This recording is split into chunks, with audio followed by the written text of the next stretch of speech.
Hola, ¿qué tal a todos? Y bienvenidos a este análisis. Hoy vamos a desmenuzar una de estas conferencias de prensa matutinas de la administración actual.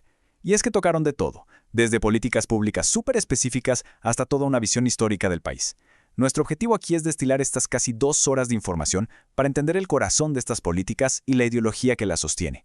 Porque independientemente de si uno simpatiza 100% con la transformación del país o si se tiene una postura más crítica desde la oposición, entender esta estructura es vital para entrarle al debate público con buenos argumentos. Así que vamos directo a los datos.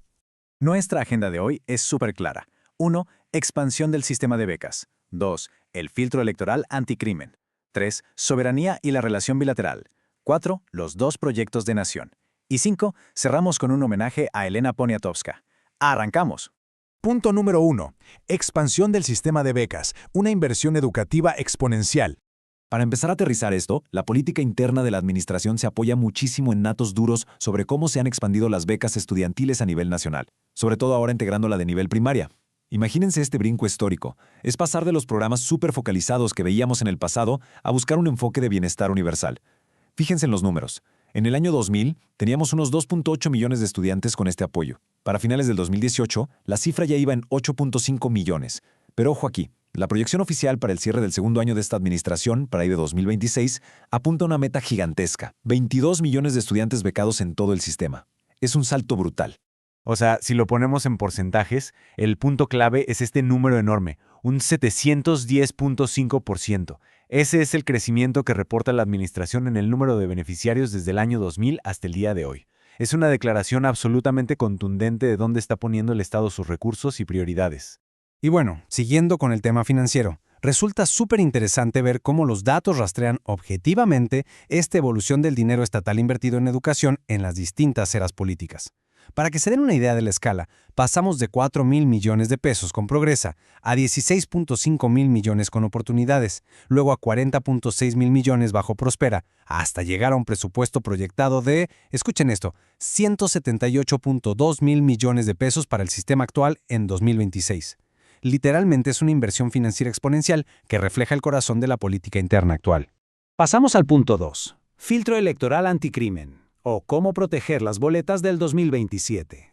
Cambiando un poco de la educación a las elecciones, el gobierno plantea un nuevo filtro para enviarlo al Congreso. A ver, la idea principal y expresa es blindar la política local para que no se infiltre el crimen organizado, pero asegurando que no se violen los derechos constitucionales de los candidatos. El proceso, que involucra a varias agencias, funcionaría más o menos así. Los partidos políticos, de manera totalmente voluntaria, mandan a sus aspirantes a una nueva comisión dentro del INE. Luego el INE consulta con áreas de inteligencia como la Fiscalía General o la Unidad de Inteligencia Financiera. Estas agencias revisarían la información y emitirían una alerta si ven algo raro. Y ya al final, la decisión de registrar o no al candidato queda en la cancha del partido, asumiendo ellos su propio costo político. Ahora, para entender bien esta propuesta y viéndolo de la manera más objetiva posible, tenemos que definir qué es este famoso umbral de riesgo razonable. El gobierno hace mucho énfasis en que esto opera estrictamente bajo la presunción de inocencia. O sea, no es que te inhabiliten jurídicamente para ser candidato. Más bien, es como darle a los partidos un foco amarillo con información previa basada en antecedentes financieros o de seguridad justo antes de que hagan oficiales los registros. Y seguramente se preguntan, ¿de dónde sale esta urgencia legislativa? Pues los datos oficiales nos dicen que es una respuesta súper directa a incidentes recientes y bastante preocupantes. Hablamos de arrestos de alcaldes por temas de corrupción municipal que fueron desmantelados por fuerzas federales en lugares como el Estado de México, Jalisco o Morelos, como fue el caso de la Operación Enjambre. Entonces, al proponer esta ley, lo que buscan es homologar los criterios de las instituciones antes de que estos problemas lleguen siquiera a imprimirse en las boletas. Número 3 en nuestra lista, soberanía y relaciones bilaterales, enfocándonos en la compleja dinámica México-Estados Unidos. Dejamos la seguridad interna y nos vamos a las fronteras, entrando a un terreno de muchísimo debate. Y este número, 97.5%, es impactante. Representa la caída oficial en la migración hacia la frontera de los Estados Unidos desde su punto más crítico allá por diciembre de 2022. Esta métrica es de hecho el escudo principal del gobierno para defender su estrategia en la región. El argumento aquí es que las políticas de empleo y los retornos humanitarios en México sí están dando resultados. Y lo más importante, dicen, sin tener que recurrir a medidas coercitivas desde el exterior. Además, fíjense cómo usan la demografía para contrarrestar narrativas que vienen de fuera. Hacen muchísimo hincapié en la aportación económica vital que tienen las personas mexicanas en el exterior. Nos recuerdan que de los casi 38 millones de personas de origen mexicano en Estados Unidos, la inmensa mayoría, estamos hablando de 34 millones, ya tienen estatus legal o son ciudadanos. Solo 4 millones carecen de documentación. Y la realidad es que muchos llevan décadas integrados y aportando a la economía estadounidense a diario. Lo cual nos lleva a esta frase, que es súper directa y marca el tono.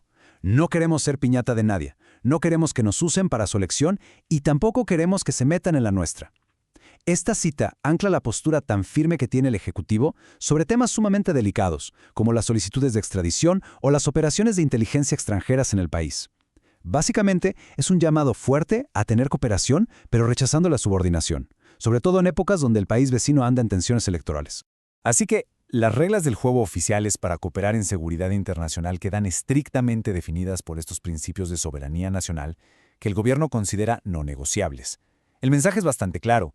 Sí, habrá cero impunidad y se procesará al crimen, pero siempre y cuando se presenten pruebas sólidas a través de las instituciones y juzgados de México.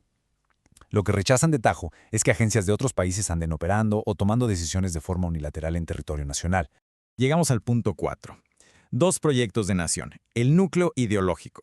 Para entender a fondo por qué el gobierno toma las decisiones que toma, es indispensable ponernos los lentes de su propia visión histórica. Actuar un poco como traductores de su cosmovisión, porque esto nos explica el porqué detrás del qué. La administración justifica su mandato actual describiendo las décadas pasadas como toda una era donde se perdieron derechos, hubo fracturas democráticas y se priorizó la privatización. En su línea de tiempo oficial, marcan el inicio de todo esto con el modelo neoliberal en 1983, luego la crisis y el Fobaproa en el 94, pasando por las muy debatidas elecciones del 2006 y 2012, hasta culminar en lo que ellos bautizan como el inicio de la transformación en 2018.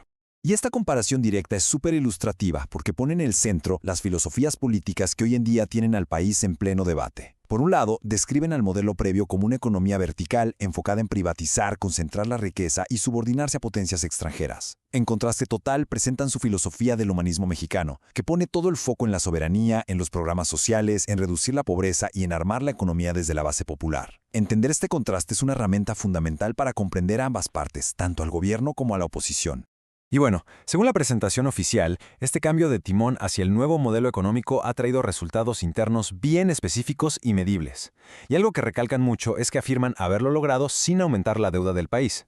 Ponen sobre la mesa victorias como ponerle fin a las condonaciones de impuestos para las empresas grandotas, el hecho de que 13.5 millones de ciudadanos salieron de la pobreza, las subidas constantes al salario mínimo y la eliminación del esquema de subcontratación o outsourcing. Estas son, en resumen, las cartas fuertes de su narrativa. Entonces, la gran tesis de todo este discurso matutino aterriza en una disyuntiva, una lección muy cruda. Lo que estamos haciendo aquí es analizar su retórica para tener total claridad. Al final del día, el mensaje que envían es que absolutamente cada política, desde dar una beca hasta rechazar una operación extranjera unilateral, es un voto a favor de mantener una soberanía enfocada en el bienestar, frente a la posibilidad de regresar al proyecto anterior. Y finalmente, el punto 5. Homenaje a Elena Poniatowska, documentando la nación. Para cerrar con broche de oro, la sesión terminó con un momento cultural que encaja perfectamente con toda esa visión histórica que acabamos de explorar. Hablaron del poder que tiene documentar la historia, pero desde la perspectiva de la gente, desde abajo. Aprovechando su cumpleaños 94, le rindieron un homenaje muy emotivo a la escritora y periodista Elena Poniatowska. Se reconoció cómo dedicó su vida a darle voz a los marginados durante los momentos más duros y turbulentos del México moderno, desde el 68 en Tlatelolco, pasando por la increíble fuerza civil en el sismo del 85, hasta las movilizaciones sociales del 2006.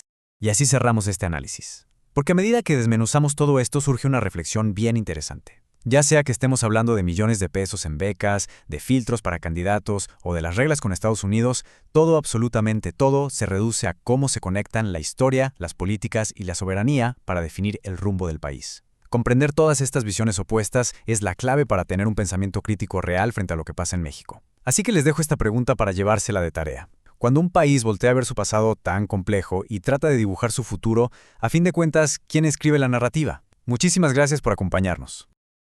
¿Qué les pareció el video, amigos? Déjame tus comentarios en la parte de abajo. Si te gustó el video, dale like, activa la campanita y suscríbete. Adiós. La revolución de las conciencias. 4T. Pero ya la gente los tiene bien identificados, la mayoría de la gente, por la revolución de las conciencias. Ya la gente sabe distinguir quién es auténtico y quién es falso. Esos son los cambios que han habido.